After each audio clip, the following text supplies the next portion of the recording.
Hello दोस्तों, स्वागत है आपका मेरे चैनल स्टडी ट्रिक में। मैं हूं आपका दोस्त ब्रजेश यादव।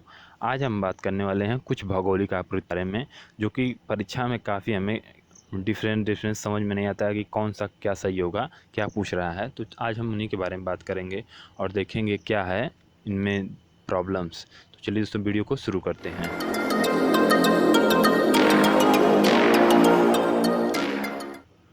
तो सबसे पहले बात करेंगे पर्वत यानी माउंटेन। इस वीडियो में हम पर्वत, पठार, इन्हीं सबों के बारे में बात करने वाले हैं। तो पर्वत यानी इंग्लिश में जिसको कहते हैं माउंटेन, और परीक्षा में पूछ देता है तो काफ़ी कन्फ्यूजन होती है, इसलिए मैंने इंग्लिश में भी लिख दिया है।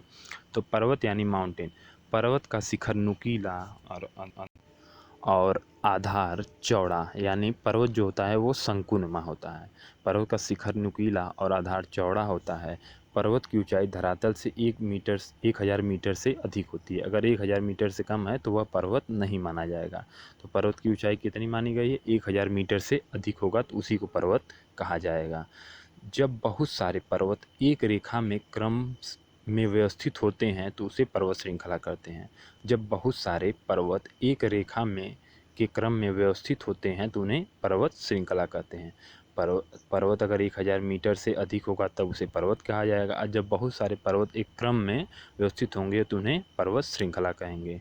अगला पॉइंट है पहाड़ी। पहाड़ी पर्वत का लघु रूप होता है। पहाड़ी यानी पर्वत का लघु यानी छोटा रूप होता है, जिसका क्षेत्रीय विस्तार कम और ऊंचाई 1000 मीटर से कम होती है। जिसका क्षेत्रीय विस्तार पर्वत की जितना नहीं होता है और ऊंचाई भी पर्वत से कम होती है तो उसे पहाड़ी कहते हैं।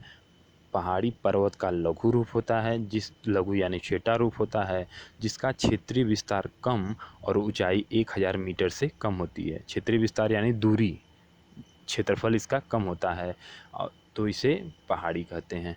विश्व की सबसे ऊंची पहाड़ी करनाल हिल जो कि ओक्लाहोमा में है, जिसकी 1999 फीट जिसकी ऊंचाई है। 1999 फीट इसकी ऊंचाई है। अगला है पठार। पठार को इंग्लिश में क्या कहते हैं? प्लेट्यू। पठार उठी हुई सपाट या समतल भूमि होती है। पठार उठी हुई सपाट या समतल भूमि होती है। यह आसपास के क्षेत्रों में अधिक उठा होता है। तथा इसका ऊपरी भाग मेज के समान सपाट होता है। ये नुकीला नहीं, सपाट होता है। पठार की ऊंचाई कुछ 100 मीटर से कई हज़ार मीटर तक होती है। कोई इसकी नियमित नहीं है कि इतना ही बड़ा होगा, लेकिन इसका जो शिखर होता है वो सपाट होता है। इसका शिखर जो होता है वो मेज की नुमा सपाट होता है, इसीलिए इसे पठार कहते हैं। तो पठार की उठी हुई सपाट या समतल भूमि होती है। यह आसपास क्षेत्रों में अधिक उठा होता है तथा इसका ऊपरी भाग मेज के समान सपाट होता है। पठार की ऊंचाई होती है। समतल भूमि के बहुत बड़े भाग को मैदान कहते हैं। मैदान यानी फील्ड। समतल भूमि के बहुत बड़े भाग, अगर मतलब बहुत विस्तार है उसका, 3-4 किलोमीटर, 5 किलोमीटर, ऐसे जितना भी अधिक है, 100 किलोमीटर, 200 किलोमीटर, ऐसा भी कहा जा सकता है।